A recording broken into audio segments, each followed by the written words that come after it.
China unless they picked up that Mars for themselves. And Faith Beyond, nothing to say. It's still that flex pick between them, so they haven't given everything away with this. And it is the LGD answer to the puck. Again, we saw them run it in their wildcard series versus Vici Gaming, and now they're going to do it again here. Nothing to say picking... Well,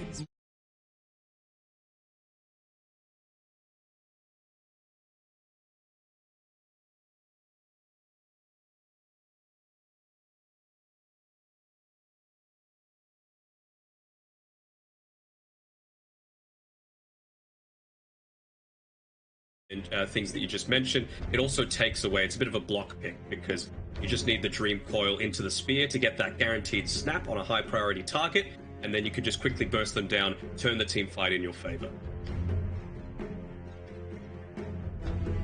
Let's see what they're going to answer with for Quincy Crew. Looking for their 5, I imagine. Enchantress. There it is. Okay, Enchantress being picked up for them. Maybe just wanting to deal with a Jingu Mastery a little bit when it gets to the later stages with the Enchant. Mirana.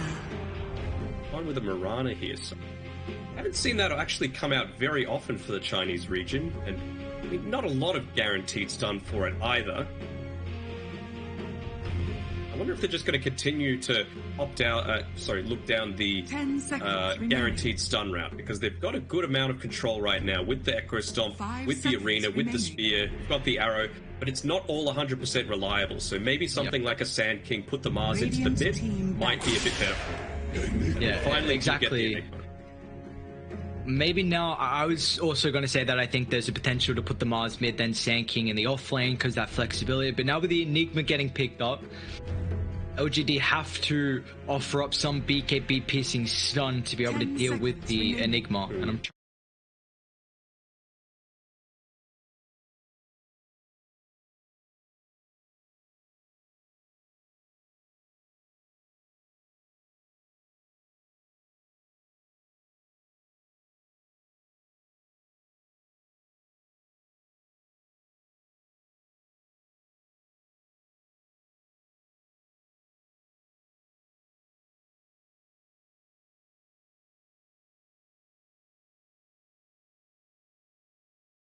That's another one of the benefits of running this Mirana, is that when you do enchant a jungle creep, you're going to be able to quickly deal with it, which is always nice. And it's also, speaking about the Arrow, that's one of the 2 combos we see, the Beastmaster or the Sand King for that setup. So honestly, it's I don't think you're going to get 100% a great pick here. There will be, you know, some flaws to this potential. And it does feel like it needs to be something that's, you know, doesn't necessarily need to be something that tanks up a little. They're lacking a lot in their right-click damage right now on Quincy Crew. It's really what they're looking into, and just looking to get rid of the big granddaddies out there. So Wraith King, he's gotten out of the pool. Not that they would really want to pick that into a Monkey King anyway. We've seen teams do it before. Hasn't ended up well we have, for them, though. And I think it was UR also. Yeah. But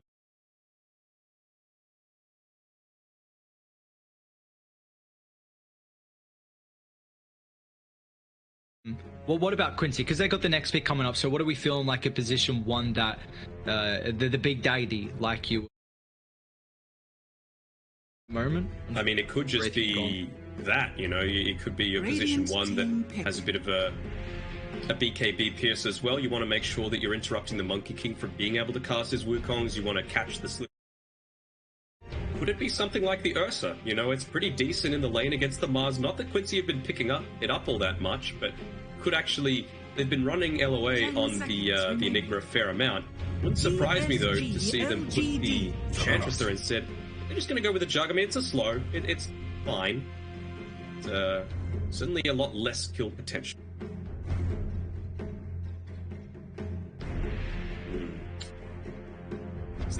Is this the off-lane Faceless Void game? Who knows? But Legion Commander can't really duel people in it. Doom. Could we see our first Doom? What else is... Pudge. Pudge to hook and dismember him. How greedy's Mag? Pretty greedy. Have we seen Mag? I don't think we have. Maybe one. I don't know if it's in the... I'm just trying to think of any BKB piercing.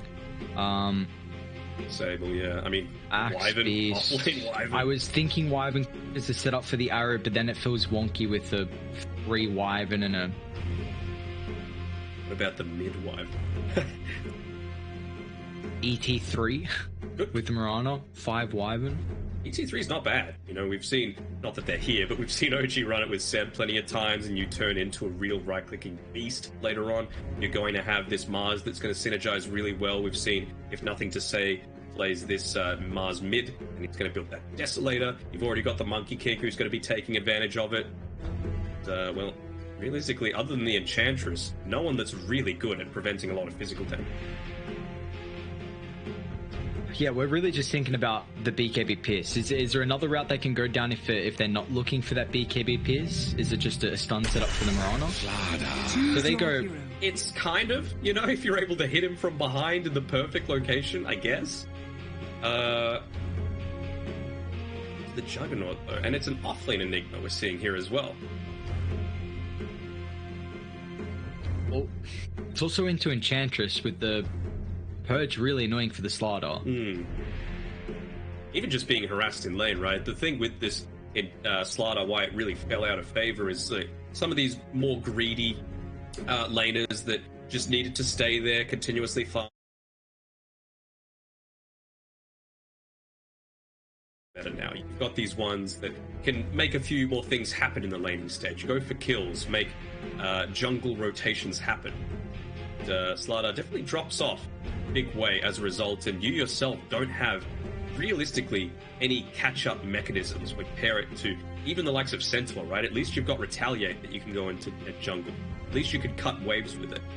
Him, not so much.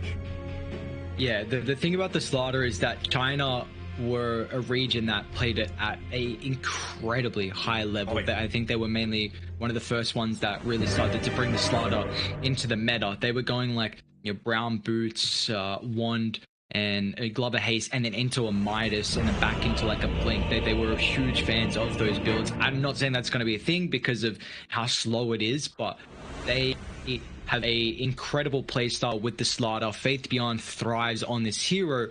How is it going to match up versus the Juggernaut? Because Slaughter in a melee matchup can feel pretty nice, but this feels like a devastating lane though. Like Enchantress to slow down the Slaughter so he can't escape from the Blade Fury, and then Yawa is just going to do so much damage throughout that. It's going to be rough. I think it's going to be... That offlane kind of feels like a little bit of a sack. I don't think they're playing it for the laning stage, right? I know we talked about you want that guaranteed stun setup into the arrow. It provides that a little bit, but something that we haven't talked about. You know, with nothing to say, he's going to eventually build into that Desolator, right? For the quick damage. You've got that, plus the Corrosive Haze, plus the Elder type. People are going to be taking a ton of physical damage as it gets to the late game. It's just a matter of how do you get there. That is a very good point. How do you get to that late game? Because when Puck's a hero, Quinn, he's only got one armor to start. So it's going to be very, very difficult for him.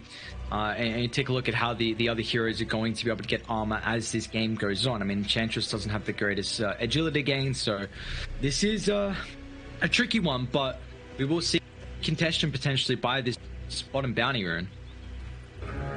I think realistically, you're not going to be able to do all too much. They really want to try and make it. The enchant got leveled up there by LOA, so he's not going to be able to use it to contest this with the impetus. Do end up taking away. You're getting all four? They are. Ooh. Ominous. And keep in mind, like, this is the battle for the upper bracket. This isn't like, you know, oh, there's the last series, spots are already decided. This is who gets the double chance in the upper bracket. Still not sure how seeding's going to work, if it's going to be, you know, the teams that automatically qualified through to playoffs playing up against group stage teams, if it's going to be randomized, but it's a lot to play for, certainly. Yeah, it is indeed. Oh, nicely done there by Elway. Not sure if that was intentional, but he body blocked it to make sure that that range creep wasn't going to get hit. The difference between a range creep being secured, all that experience going your way, and it being denied out. Very much so. Let's see. So, how are we feeling this game one though? Even though we haven't seen First Blood yet, and even though LGD did get all 4 bounties, Is there a slight edge to one team's draft?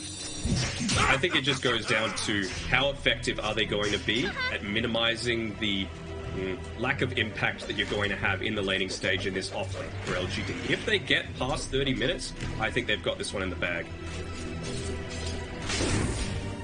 No, maybe not. Maybe if it gets super late, the Enigma's going to come back into it. We'll see if Lelis can have a strong game or not, because there's been quite some, on other streams, seeing some clips, some crazy black holes, so maybe Lelis is going to be able to do the same thing, because you've got to keep in mind is Medai can always itemize for BKB piercing stuns, like the Mars and the Monkey King can always go down the Abyssal route, and maybe Faith Beyond if it can backstab the Enigma's positioning, but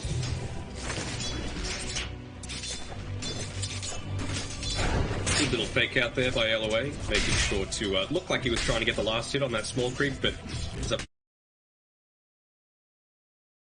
the creep spawn box, so ends up blocking his own camp. A little annoyed with himself there.